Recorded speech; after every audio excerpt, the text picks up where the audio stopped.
Friends, इस video में हम एमआरएल्ड फाइनेंस के बारे में डिटेल डिस्कशन करेंगे। उसका Q4 FY26 का रिजल्ट आ चुका है, तो इस वीडियो में उस रिजल्ट के बारे में डिटेल एनालिसिस करेंगे और मैनेजमेंट जो गाइडेंस दिया था उसके अनुसार इसका परफॉर्मेंस कैसा है वो भी इस वीडियो में हम डिस्कस करेंगे। तो चलिए वीडियो को स्टार्ट करते हैं विद द बिजनेस मॉडल।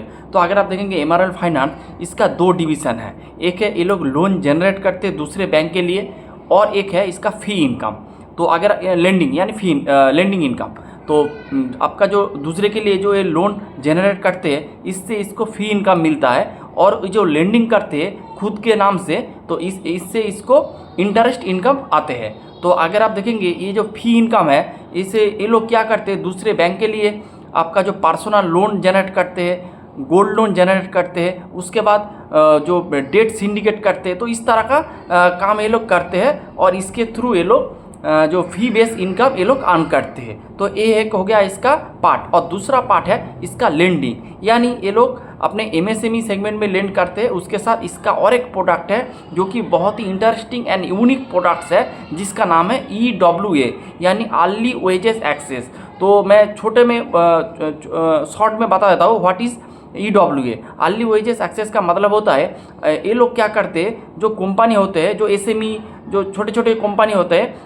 उसके साथ ये लोग टाई अप करते हैं। यानी कि एक सपोज एक कंपनी ए है, तो उसके साथ इन लोगों ने टाई अप किया।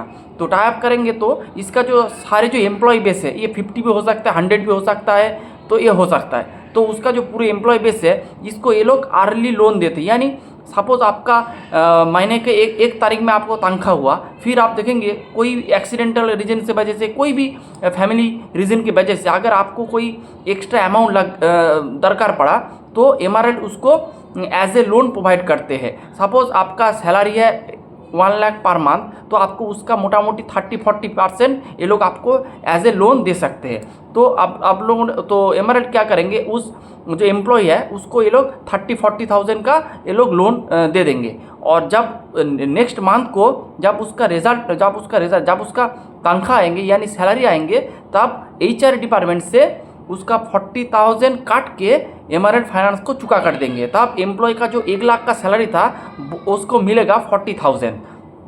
तो ऐसे काम करते हैं, और इसके लिए ये लोग कुछ अर्ली वेजेस एक्सेस में आप इंटरेस्ट रेट चार्ज नहीं कर सकते हैं। तो वो लोग क्या करते हैं, एक सर्विस चार्ज इसमें एक ऐड कर देते हैं, जिसका सर्विस चार्ज है मोटा मोटी ईयरली 18 to 20% इसका सर्विस चार्ज होता है। तो ऐसे भी ये लोग इनकम करते हैं। और अर्ली वेजेस एक्सेस से जो इनकम आते हैं वो इंटरेस्ट इनकम नहीं होता है, वो होता है आपका फ़ी इनकम। तो ये अर्ली वेजेस एक्सेस से जो इनकम आते हैं वो इसके फ़ी इनकम में ऐड हो जाते हैं। तो यही है इसका मोटा मोटी सिंपल बिजनेस मॉडल।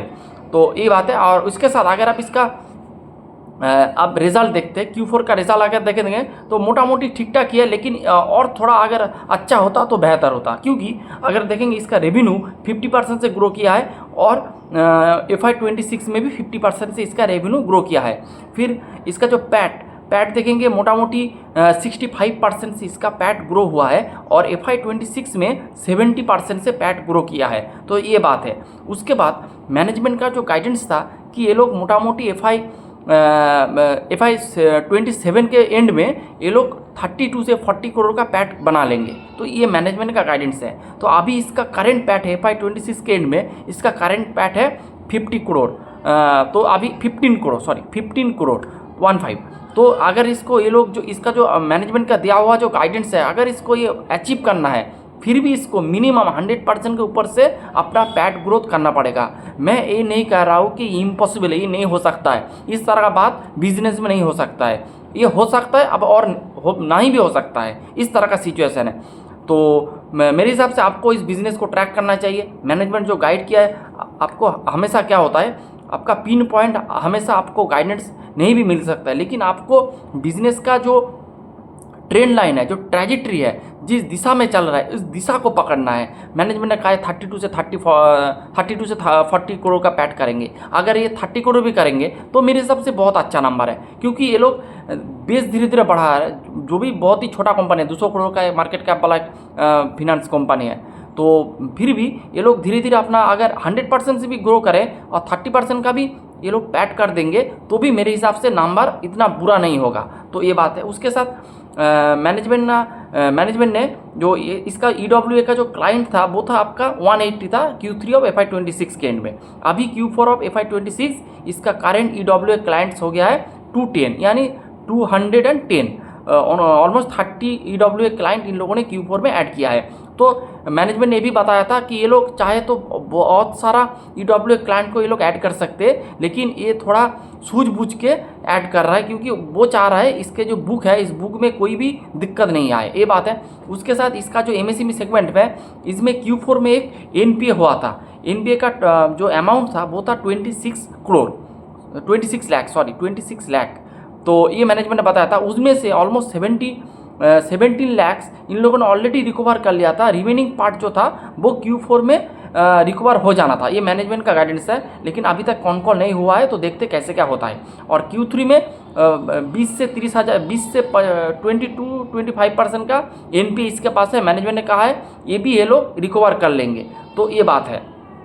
तो देखते इसके NPA का पार्ट क्या हो रहा है, इसके बारे में मैनेजमेंट का क्या व्यू है, ये भी हम देखेंगे। उसके साथ इसका जो गोल्ड लोन सेगमेंट है वो बहुत अच्छे रेट से ग्रो कर रहा है। और ये गोल्ड लोन खुद के बुक से जनरेट नहीं करते, ये दूसरे बैंक के लिए गोल्ड लोन जनरेट करते हैं और उससे फी इनकम कमाते हैं। और Q4 में इन लोगों ने ऑलमोस्ट 375 करोड़ का गोल्ड लोन का डिसबर्समेंट किया है। अगर आप क्वार्टर ऑन क्वार्टर बेसिस में देखेंगे तो ये लोग गोल्ड लोन का धीरे धीरे बहुत अच्छे रेट से बढ़ा रहा है। अगर आप देखेंगे Q2 में इसका गोल्ड लोन का डिसबर्समेंट था मोटा मोटी 115 करोड़ और Q4 में इसका नंबर बढ़ चुका है ऑलमोस्ट 3 टाइम 375 करोड़। तो आप देखेंगे जो इसका गोल्ड लोन का बुक ये लोग बहुत स्पीड से अपना गोल्ड लोन का बुक को इंक्रीज़ कर रहा है।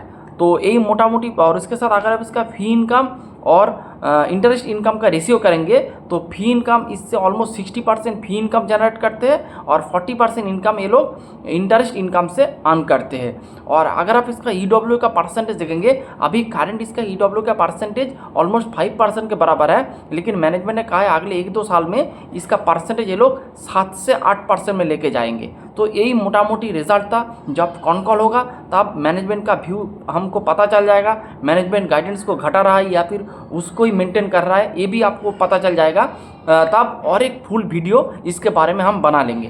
तो यही था आज का discussion. Hope you like the video and thanks for watching. और उसके साथ आपको इस तरह का बिजनेस अगर प्ले करना है तो आपको कम एलोकेशन के साथ प्ले करना है और आपको जो इन्वेस्ट करना है वो स्टैगर्ड वे में करना है। कभी भी आपका हार्ड अर्न मनी का एक बड़ा चांक कभी भी इसमें आपको इन्वेस्ट नहीं करने का, आपको बिजनेस देखने का, मैनेजमेंट का गाइडेंस सुनने का और उसके हिसाब से आपको एक्ट करने का। इस तरह का छोटे माइक्रो कैप बिजनेस में आपको इसी तरह से इन्वेस्ट करना चाहिए।